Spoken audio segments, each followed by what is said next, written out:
말씀 봉독해 드리겠습니다. 아들이 이르되 아버지 내가 하늘과 아버지께 죄를 지었사오니 지금부터는 아버지의 아들이라 일컬음을 감당하지 못하겠나이다 하나, 아버지는 종들에게 이르되 제일 좋은 옷을 내어다가 입히고 손에 가락지를 끼우고 발에 신을 신기라. 그리고 살찐 송아지를 끌어다가 잡으라. 우리가 먹고 즐기자. 이 내 아들은 죽었다가 다시 살아났으며 내가 잃었다가 다시 얻었노라 하니 그들이 즐거워하더라. 맏아들은 밭에 있다가 돌아와 집에 가까이 왔을 때에 풍악과 춤추는 소리를 듣고 한 종을 불러 이 무슨 일인가 물은데 대답하되 당신의 동생이 돌아왔음에 당신의 아버지가 건강한 그를 다시 맞아들이게 되므로 인하여 살진 송아지를 잡았나이다 하니 그가 노하여 들어가고자 하지 아니하거늘 아버지가 나와서 권하되 아버지께 대답하여 이르되 내가 여러 해 아버지를 섬겨 명을 어김이 없거늘 내게는 염소 새끼라도 주어 나와 내 벗으로 즐기게 하신 일이 없더니 아버지의 살림을 창녀들과 함께 삼켜버린 이 아들이 돌아오매 이를 위하여 살진 송아지를 잡으셨나이다. 아버지가 이르되 예, 너는 항상 나와 함께 있으니 내 것이 다 내 것이로되 이 내 동생은 죽었다가 살아났으며 내가 잃었다가 얻었기로 우리가 즐거워하고 기뻐하는 것이 마땅하다 하니라. 아멘. 기도하겠습니다. 주님, 말씀을 통해 주의 뜻을 분변케 하여 주옵시고 주의 오심을 기다리는 대림절 기간 믿음에 대하여 우리가 상고하며 주의 뜻을 바로 알고 바른 믿음 세워가기를 소원하오니 우리에게 친히 말씀하여 주시어서 전하는 자나 듣는 자나 은혜 안에 거하게 하여 주옵소서. 예수님의 이름으로 기도드리옵나이다. 아멘. 그림을 하나 준비했습니다. 이게 무슨 내용인지 보시면 아시나요? 네, 돌아온 탕자입니다. 렘브란트라는 화가가 그린 그림입니다. 렘브란트는 젊은 시절에 유명세를 타서요, 잘 살았습니다. 돈이 갑자기 많아지니까 즐기는 삶을 살았죠. 그래서 젊었을 때 자화상을 보면 많은 여인들 속에서 당당한 포즈로 어떻게 보면 거만해 보이는 듯한 모습으로 미소를 띠며 있는 자신의 모습을 자화상으로 그렸습니다. 그런데 그의 삶이 순탄하지 않았습니다. 결혼해서 2남 2녀를 두었는데 2년 3년 주기로 2딸과 한 아들이 죽고요. 그리고 나서 한 3년 후에는 아내가 죽습니다. 그래서 아들 하나만 데리고 살다가 재혼을 해요. 그래서 또 다른 아내에게서 자녀 아들 하나 딸 하나를 두는데 이상하게 다 또 죽습니다. 그리고 마지막엔 그 첫 아내에게서 얻었던 아들마저도 죽습니다. 그래서 방황하며 고난의 시기를 지내는데 그때 말씀을 읽는 가운데 돌아온 탕자요. 다 잃어버리고 아버지께로 돌아가야겠다라는 마음을 먹었던 이 탕자의 모습이 다 잃어버린 자신의 모습과 같다 생각해서 이 돌아온 탕자의 얼굴이 렘브란트 자신의 얼굴이라는 거죠. 그리고 이 돌아온 탕자의 그림을 보면 뒤쪽에 있는 사람들의 눈은 아니요. 뒤쪽에 있는 사람들의 눈은 좀 동그래요. 쉬운 말로 멀쩡한 눈이에요. 근데 아버지의 눈은 많이 비틀어져 있고 부어 있습니다. 그리고 이제 이 아버지와 아들을 좀 확대해서 보면 이게 아들을 감싸는 아버지의 손인데 잘 구분이 되실지 모르겠어요. 그림이 좀 퍼져 있죠. 잘 보시면 왼손은 울퉁불퉁한 남자의 전형적인 손이고요. 오른손은 곱상한 여자의 손입니다. 아버지, 돌아온 탕자를 맞이해주는 아버지는 강인한 아버지이지만 한편으로는 모든 것을 보듬어 줄 수 있는 부드러운 모성마저도 가진 아버지다. 하나님 아버지가 이와 같은 분이다 라는 것을 이 그림을 통해서 표현하고 있죠. 그렇습니다. 하나님께로 돌아가는 자는 강인한 아버지이시지만 온유와 또 사랑으로 맞이해 주시고 회복하시고 온전케 하시는 은혜를 주시는 줄 믿습니다. 인생은 완벽할 수 없어서요, 하나님의 뜻에 온전히 따라 살지 못합니다. 각기 제 길로 가려고 하는 것이 인생의 모습이요 자화상입니다. 그럴 때마다 우리에게 필요한 것은 회개입니다. 그래서 믿음의 시작은 회개다. 예수를 구주로 영접하기 위해서 죄된 나를 완전히 부인하고 십자가에 못 박는 그 구원의 회개 이후에 거듭난 삶을 사는 사람도 끊임없이 회개해야 돼요. 왜? 곁길로 떠날 때가 많기 때문에 그렇다라는 것입니다. 그래서 믿음은 곧 회개로부터 시작된다. 회개는 무엇이냐? 부족하고 죄인된 나를 인정하는 거예요. 난 부족합니다. 난 죄인입니다. 난 하나님을 떠난 사람입니다. 아버지의 뜻을 깨닫지 못하고 방황했습니다. 이렇게 인정하고요. 인정하고 끝나는 게 아니라 돌아오는 거. 아버지께로 돌아오는 것이 참 회개다라는 것입니다.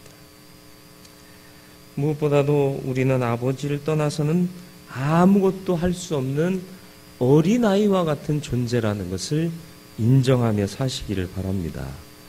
요한복음 15장 5절에 주님은 이렇게 말씀하셨습니다. 나는 포도나무요 너희는 가지라.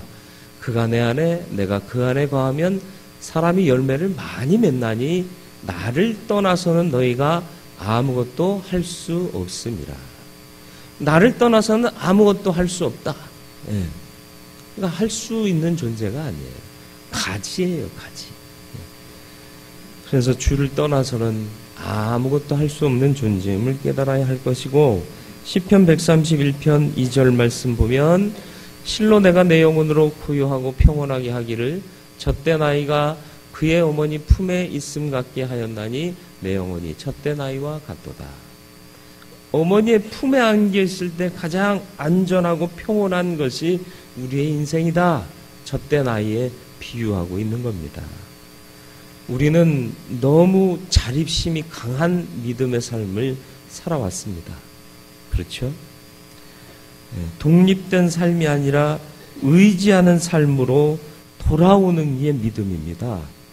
내 마음대로 살았고 내 판단대로 살았고 내 주관대로 내 소신대로 살았다면 돌이켜 주님께로 돌아와서 주님 말씀하시면 내가 듣고 순종하고 따르겠습니다를 고백하고 그 길을 따르는 게 참된 믿음이다. 참된 회개는 그래서 나의 잘남을 버리고 부족하고 죄된 모습을 인정하며 주님 앞으로 나와 가르쳐 주옵소서, 보호하시옵소서, 인도하시옵소서 구해야 하는 것이 참된 우리의 믿음의 모습이다라는 것을 잊지 마시길 바랍니다. 오늘 읽지 않았지만 18절로 19절 보면 세상의 만만치 않음과 자기의 어리석음을 깨닫고 아버지께로 돌아와 의지하며 살 것을 둘째 아들이 고백하는 장면입니다. 내가 일어나 아버지께 가서 이르기를 아버지 내가 하늘과 아버지께 죄를 지어 싸우니 지금부터는 아버지의 아들이라 일컬음을 감당하지 못하겠나이다. 나를 품꾼의 하나로 보소서 하리라 하고 마음 먹은 거예요. 차라리 아버지 밑에 품꾼으로 있는 것이 더 온전한 삶이다. 보호받는 삶이다. 안전한 삶이다를 세상의 쓴맛을 보고는 깨달았다라는 얘기입니다. 깨닫고 거기서 말았느냐? 에이, 벼룩이도 낯짝이 있지 어떻게 아버지한테 가냐? 주저앉지 않았습니다. 돌아왔어요. 오히려 포기하기가 더 쉬울 때가 많습니다. 그런데 이 둘째 아들은 포기하지 않고 돌아왔다는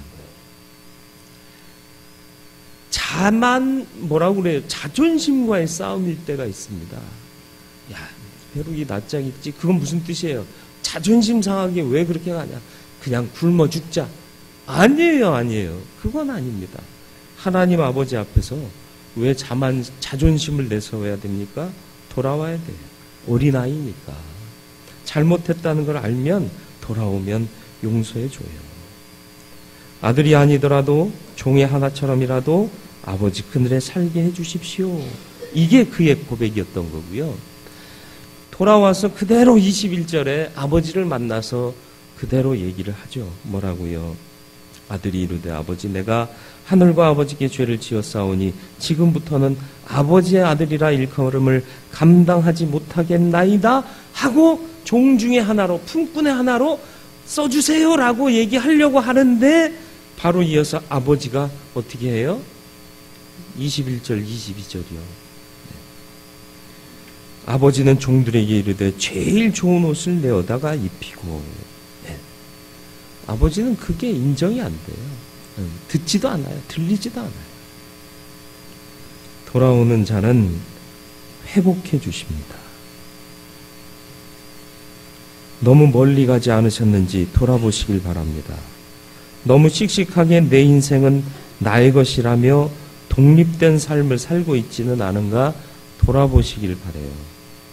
믿는다고 하면서도 기도 한번 제대로 안 하고 행동하고 판단한 적이 얼마나 많은지 좀 돌아보시길 바랍니다. 의지하는 삶을 살기로 우리 모두가 회개해야 할 것입니다. 어떤 일을 시작하든지 간에 작은 일일지라도 주여 뜻을 깨닫게 해 주옵소서. 난 어린아이입니다. 주를 떠나서는 아무것도 할 수 없습니다. 죄인입니다. 주님 은혜 없이는 하루도 살 수 없습니다. 기도하고 시작하자고요. 그런데 우리는 반대로 살잖아요.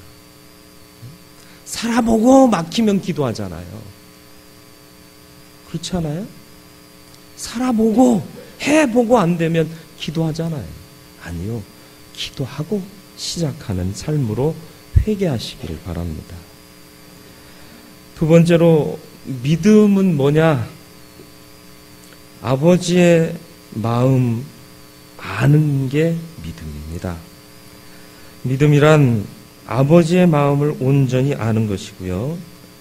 아버지의 마음을 아는 삶을 사는 것이 믿음이다.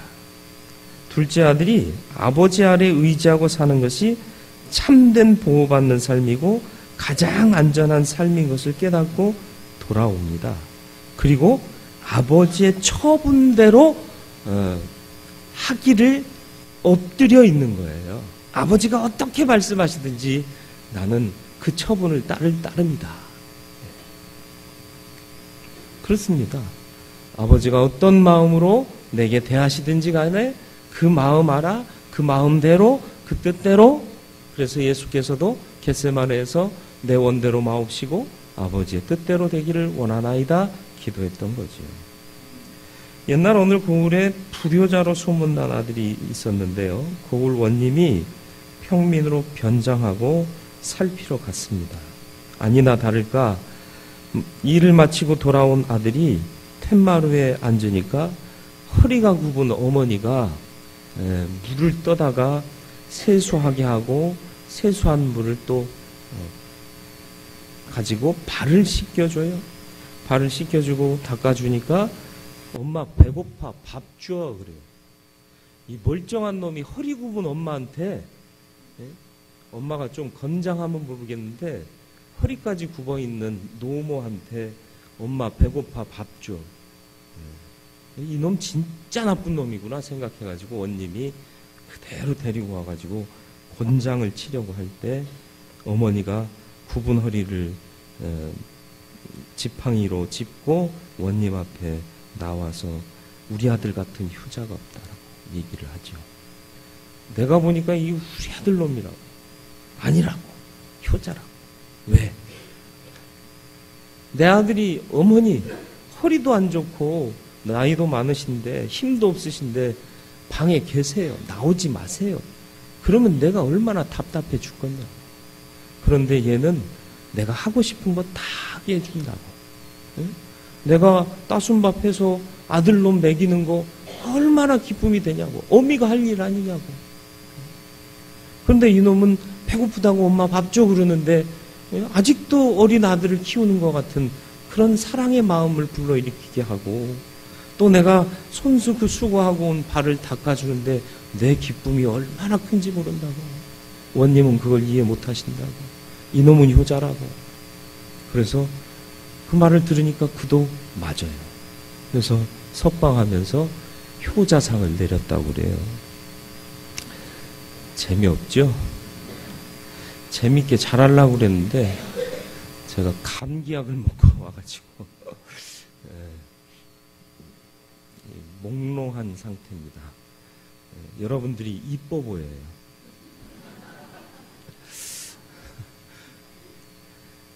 그렇습니다. 대부분의 자녀들이 뭘 효도라고 생각해요? 내가 좋아하는 것, 내가 귀하다고 생각되는 것 드리면 그게 효도라고 생각해요. 아니에요. 부모가 원하는 걸 주는 게 효도입니다. 예를 들어 나는 다 필요 없다. 니들 우애하며 살아라.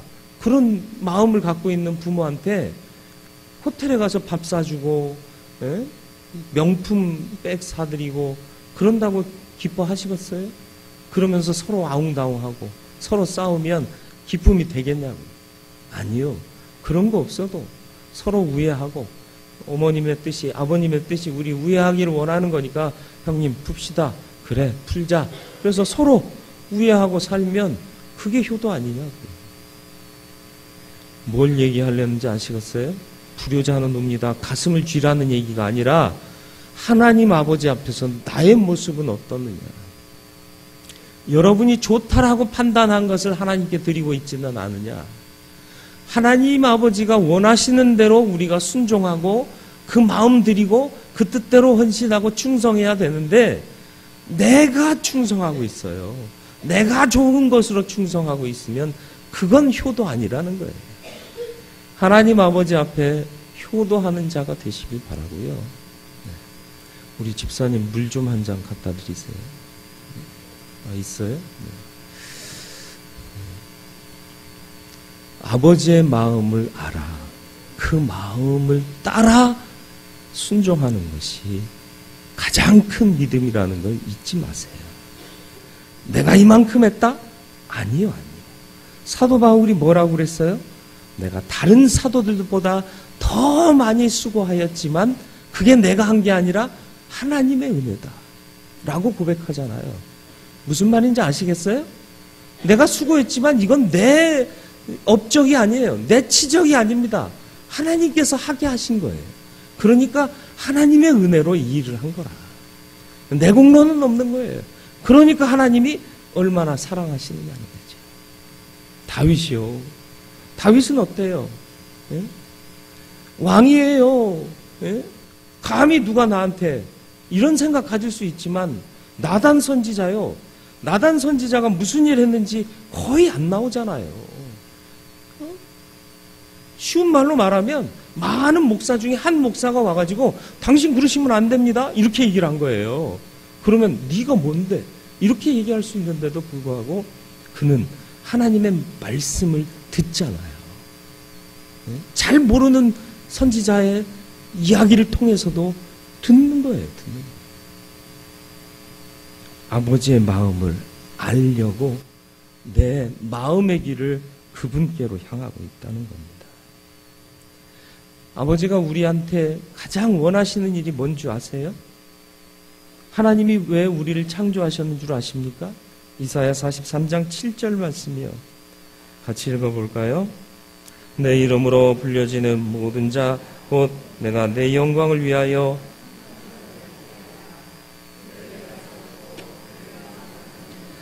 아멘. 왜 만드셨다고요? 내 영광을 위해. 우리 영광이 아니에요. 그래서 우리는 이름 없이 빛도 없이 감사하며 섬길 수 있어야 돼요. 그런데 왜 이름을 남기려고 하는지 모르겠어요. 감사하게도 우리 대은교회는 길거리마다 대은교회 몇 메타 해가지고 적어놓은 표지판이 없대요. 제가 무슨 마음 갖고 있었느냐 하면 그런 길거리 표지판 보면 담임 목사 아무개 이렇게 쓰잖아요. 그거 안 쓸 거야. 그리고 왔는데 쓸 이유가 없어요. 표지판 자체가 없으니까. 그래서 첫 해에는 와서 제 이름을 맨 밑에다 주보에 뒀었잖아요. 근데 이제 교회 주보를 디자인하다 보니까 그게 좋겠습니다. 그래서 했더니 제 이름이 맨 앞에 혼자 떨렁 나와 있대요. 이름 없이 빚도 없이 섬기고 싶습니다. 여러분도 그런 마음 갖고 사시길 바래요. 유명해지려고 하지 마세요. 주님만 아시면 되고요. 주님이 내가 너를 사랑하노라. 너는 내 아들, 딸이다. 인정해 주시면 그겁니다. 그게 최고예요. 그리고 또 사무엘상 15장 22절에 보면요. 전쟁이 벌어져요. 사무엘 선지자가 와서 같이 제사 드리기로 했어요. 그런데 전선의 상황은 안 좋아지는데 사무엘 선지자가 늦게 와요. 이게 병사들은 하나둘씩 뿔뿔이 흩어져요. 도망가요. 안 되겠다. 사울왕이 야 제사 먼저 드리자. 제사를 드렸어요. 그래서 온 다음에 사무엘 선지자가 온 후에 한 말이 이거 아닙니까? 사무엘이 이르되 여호와께서 번제와 다른 제사를 그의 목소리를 청종하는 것을 좋아하심 같이 좋아하시겠나이까? 순종이 제사보다 낫고 듣는 것이 순양의 기름보다 나으니 당신이 하나님을 버렸으니 하나님도 당신을 버릴 겁니다. 그죠? 들으세요. 청종하세요. 그리고 순종하세요. 그겁니다. 하나님이 언제 사울한테 얘기했나요? 사무엘이 얘기했잖아요. 사무엘을 통해서 하나님이 말씀하셨잖아요. 하나님의 역사는 사람을 통해서도 역사하는 거예요. 사도 바울의 마지막 고백을 보세요. 아니 마지막 로마서에서의 마지막 고백이요. 로마서 16장 25절로 27절. 나의 복음과 예수 그리스도를 전파함은 이 사람의 사명은 복음이에요. 복음. 그리고 예수를 전파하는 일입니다. 영세전부터 감추어졌다가 이제는 나타내신 바 되었으니 영원하신 하나님의 명을 따라. 내 자의가 아니에요. 아 이거 하면 좋겠다. 아 이거 해야겠다가 아니라 하나님의 명을 따라 선지자들의 글로 말미암아 모든 민족이 믿어 순종하게 하시려고. 무슨 뜻이에요? 모든 민족이 다 하나님을 믿게 하려 하시려는 그 역사 속에 계시를 따라 되었다. 내 임의로 한 게 아니라 하나님이 보여주신 그대로 따라서 된 것이니 이 복음으로 너희를 능히 견고하게 하실 것이다. 우리가 이렇게 순종하면 하나님께서 우리를 견고하게 하실 것이다. 그러니까 아버지의 마음은 뭐예요? 아버지의 영광을 구해라, 들어라, 순종해라, 복음 증거해라, 영혼 구원해라. 이게 아버지의 마음인 거예요. 그런데 둘째 아들은 아버지의 마음을 이해합니다. 그래서 종 삼아주세요 하려고 하고 있는데 21절이요. 일컬음을 감당하지 못하겠나이다 하니 하나. 21절 하나. 그죠? 일컬음을 감당하지 못하겠나이다. 그리고 나서 뭐 하려고 그랬어요? 품꾼 중에 하나로 여겨주십시오 라고 얘기하려고 했는데 그 순간 잘린 거예요. 누구에 의해서? 아버지에 의해서. 아버지가 그 말을 막고 뭐라고 그래요? 종들에게 이르기되 제일 좋은 옷을 내어다가 입히고 손에 가락지를 끼우고 발에 신을 신기라. 아들이에요. 종 아니에요. 이제 아들로 처분해 주신 겁니다. 그러니 이 아들은 어떻게 해요? 안 돼요. 안 입을래요. 나 종으로 삼아주세요. 저항하지 않습니다. 처분대로 받는 거예요. 세우시면 세우시는 거고요. 안 세우시면 안 세우는 거예요. 이게 하나님의 처분인 거예요. 그런데 형은 이해하지 못합니다. 저런 뻔뻔한 놈이라는 생각이 강합니다. 우리 중에 이런 생각을 갖고 있는 사람은 없는지 돌아보실 수 있기를 바라요. 참 희한하게 한국 사람들 남 잘 되는 꼴 못 봅니다. 특히 교인들이요. 남이 인정받는 거 못 봐요. 목사님, 그 사람이 진심으로 그랬을까요? 아니, 우리 교회에서는 그런 얘기 들은 적이 없어요. 라고 얘기하는 제 심정을 이해하세요? 내가 볼 때 자격 없는 인간인데 하나님은 왜 은혜 주시지? 왜 축복하시지? 내가 볼 때 그런 거예요. 형이 볼 때 이건 부당해요. 난 계속 아버지 밑에서 열심히 일했고 저놈은 재산 지목 띄어갖고 가서 다 망해먹고 온 놈인데 왜 아들 삼느냐고요. 내쫓아야지. 근데 아버지를 몰라서 그래요. 아버지의 마음을 몰라서 그래요. 그건 믿음이 아니라는 거예요. 오히려 아버지의 마음을 안 둘째가 믿음을 가진 자라는 얘기입니다. 그렇다고 해서 아들의 권위를 또 모든 권리를 회복한 둘째 아들이 요즘 말로 갑질하며 살았을까요? 갑질이 뭔 줄 아세요? 그 계약할 때 갑과 을, 갑이 계약의 주체잖아요. 내가 오다를 주고 을은 오다를 받는 입장이에요. 그래서 땅콩 사건, 갑질했다고 그러더라고요. 그게 갑질이래요. 저도 몰랐는데 괜찮은 것 같아요. 여러분, 갑질하지 마세요. 왜요? 갑질할 위치가 아니에요. 나는 아버지의 은혜를 입어 빚진 자예요. 빚진 자. 아들의 위치를 회복했지만 이건 아버지의 그 크신 사랑과 은혜로 된 겁니다. 그러니까 나는 빚진 자로 이제는 살아야 하는 거예요. 그러니 아버지가 무엇을 원하는가? 내가 피곤하고 힘들어도 예 하고 달려나가는 거예요. 난 하기 싫어요. 그렇지만 아버지가 원해요. 그럼 마땅히 나는 빚진 자니까 해야 되는 거예요. 사도 바울이 이 삶을 살았잖아요. 내가 유대인에게나 헬라인에게나 모든 사람에게 빚진 자다. 왜요? 하나님의 은혜로 정말 죄인의 괴수 같은 나를 구원하실 뿐만 아니라 구원하셨을 뿐만 아니라 사도로 들어 사용해 주시니 이 은혜가 넘치고 넘친 것 아닙니까? 그래서 빌립보서에 보면 그가 감옥에 갇혀 있을 때 이때다 하고는 이 진심 어린 전도를 하지 않고 그냥 거칠애로 전도하는 사람들이 거봐 바울이 뭐 자기가 뭐 최고인 줄 알았지 감옥에 갇혔잖아 우리가 전하는 게 진짜야 그러면서 전도를 하는데 그 얘기를 바울의 제자들이 감옥에 갇힌 바울에게 얘기를 해요. 그때 바울이 뭐라고 얘기하는 줄 아세요? 빌립보서 1장 18절이요. 그러면 무엇이냐? 거칠애로 하나 참으로 하나 무슨 방도로 하든지 전파되는 것은 그리스도니 이로써 나는 기뻐하고 또한 기뻐하리라. 내가 아니면 어때요? 내가 아니어도 그리스도가 전파되면 그게 최고 아니냐고. 한국 교회에서는 부목사가 담임 목사보다 설교 잘하면 그 사람의 생명은 짧습니다. 아시나요?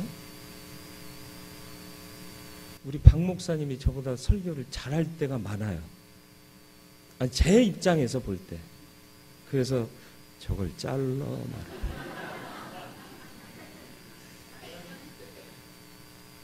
아니요. 내가 아니라도 내가 담임 목사지만 내가 무능하더라도 나와 함께 동역하는 이들이 더 큰 은혜를 성도들한테 끼쳐준다면 그건 감사할 일 아니란 말이에요. 왜 내가 갑이 아니에요. 담임 목사라고 갑입니까? 아니에요. 저는 빚진 자입니다.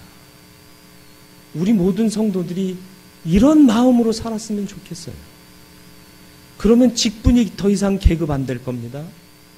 그리고 내가 믿은 연수가 계급장 안 될 거예요. 내가 이 교회 몇 년 다니는 줄 알아? 몇 년 다니셨으면 뭐 하셨어요? 아니, 여러분한테 하는 얘기가 아니라 제가 예전에 춥고 배고프던 시절에 저를 핍박하고 괴롭게 하던 그 수많은 사람들 이 외침이 여기에 막 귓전을 울리고, 그래서 우리가 읽지 않았지만 이 아들의 회개는 17절부터 시작이 돼요. 그런데 17절부터 시작된 이 21절까지의 절을 보면 아버지란 단어가 안 들어간 절이 없습니다. 17절이요. 뭐라고 돼 있어요? 네? 17절이요. 이에 스스로 돌이켜 내 아버지에게는, 이렇게 얘기하고 있고요. 18절이요. 아버지가 몇 번 나와요? 3번. 아버지께 가서 이르기를 아버지 내가 하늘과 아버지께. 19절 아버지의 아들이라. 20절 아버지께로 돌아가니라. 먼데 아버지가 그를 보고. 21절 아버지 내가 하늘과 아버지께 죄를 지었사오니 지금부터는 아버지의 아들이라고. 계속 아버지라는 단어가 끊임없이 나와요. 무슨 뜻이에요? 회개하고 믿음을 회복한 자에게는 아버지밖에 없다는 거예요. 나의 존재가 중요한 게 아니라 아버지만 중요하다라는 겁니다. 그래서 아버지가 참된 나의 주인이시고 보호자시고 인도자시고 의지할 뿐이심을 인정하게 된다는 거예요. 그래서 나는 빚진 자처럼 아버지께 최선을 다하여 섬기고 효도하는 삶을 살아야 한다라는 것입니다. 형은 질투해요. 잘해주시는 게 못마땅해요. 왜? 아버지가 아니라서. 아버지가 아니더라도 아버지의 마음을 이해했다면 이렇게 고집부리면 안 되는 거예요. 렘브란트의 첫 번째 그림에서 말씀드렸듯이 아버지의 눈은 볼품없이 찌그러져 있고요. 부어 있습니다. 초췌해요. 왜요? 둘째 아들이 나가서 죽었는지 살았는지도 모르는데 밥이 들어가겠어요? 네? 뭘 제대로 할 수 있겠어요? 그래서 아버지의 눈은 약해 보이고 초점을 잃은 듯하고 아픔이 서려 있는 눈으로 렘브란트는 이 아버지의 눈을 그렸습니다. 하나님의 사랑을 어찌 다 담아낼 수 있겠어요? 그 사랑으로 우리를 사랑하고 계신 하나님 앞에서 우리는 아버지의 마음을 헤아리는 자녀로 살아가야 할 줄로 믿습니다. 회개하세요. 부족하고 죄인된 나를 인정하십시오. 그리고 하나님께로 돌아오세요. 그리고 아버지의 마음을 알기에 힘쓰시길 바랍니다. 내 영광 아닙니다. 아버지의 영광이에요. 내가 아무리 수고했어도 내가 한 거 아닙니다. 아버지께서 은혜 주셔서 할 수 있었던 거예요.